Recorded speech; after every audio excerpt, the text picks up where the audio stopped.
In 2008, Plazmaman entered a turbocharged Honda S2000 to compete in a brand new time attack series known as Super Lap Australia at Sydney's Oran Park Raceway.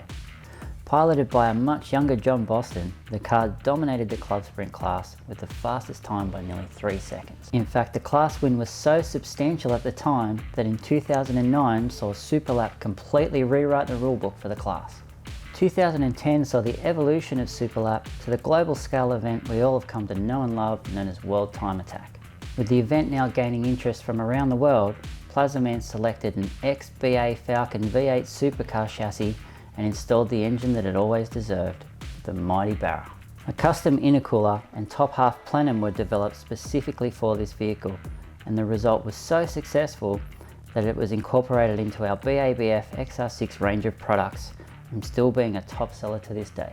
Unfortunately, with absolutely no testing time, it was quickly discovered that the car's diff gears were not suited for the track, and that even on wastegate pressure, the car would simply destroy the smaller controlled compound tyres for the class due to the monster torque curve of the Barra. The concept really was ahead of its time, and I do think that if it was built today with modern technology, all of the shortfalls that this concept had would have been overcome.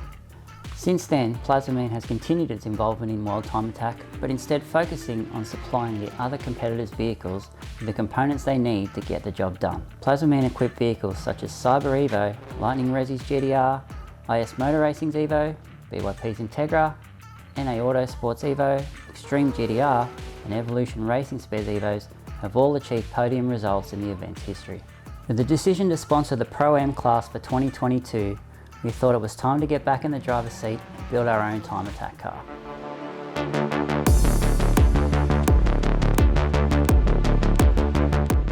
With Eric on the wiring, Nork and Aiden on fabrication, Brad on the interior and bodywork, Marcelo and Eddie as the pit crew, and numerous other Plazmaman staff, we were determined to get the job done.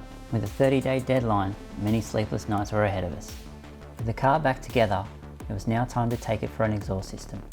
With such a modified vehicle, no standard off-the-shelf system could be used, so Performance Exhaust stepped up to the challenge and made a full stainless steel system, including a muffler made in-house.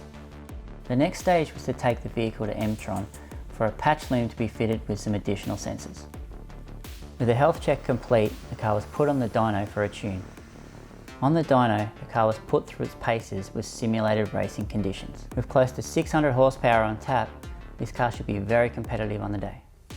The car's first test was at Sydney Motorsport Park, and unfortunately, with the drivetrain vibration, only one full lap was completed. With the car back at the workshop, it was time to find out what our vibration issue was. A week later, with the driveline issue sorted, it was back to Sydney Motorsport Park for some more testing. After a few warm-up laps, we encountered a wiring gremlin. With the fault being pinpointed to a loose wire on injector 1, it was back out for some more testing. Unfortunately, it wasn't meant to be, as the rest of the event was rained out.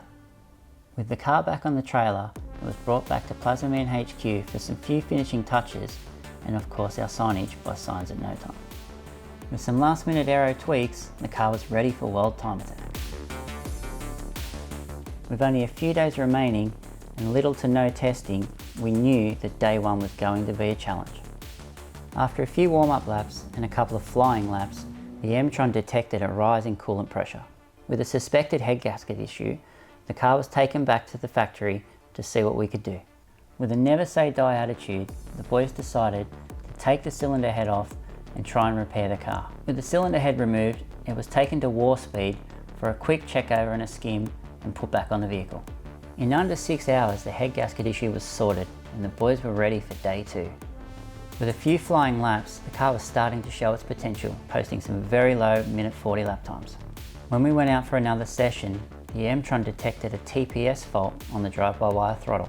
With the engine protection relaxed slightly, we went back out and unfortunately found an oil surge issue preventing us from being able to do a full lap, especially on the high G corners. With the engine protection proving its worth, it was decided that we'll come back bigger and better next time.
We interrupt our program to bring you this important message.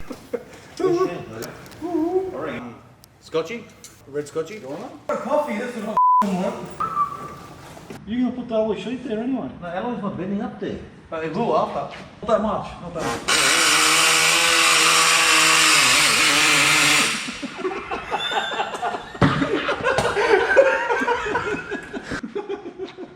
Everyone's a comedian. Stand clear. Oh yeah. You get a shake? No, take it now. Half. Yes, you reckon? I had pizza on there. Multitasking. What happened? I've lost it.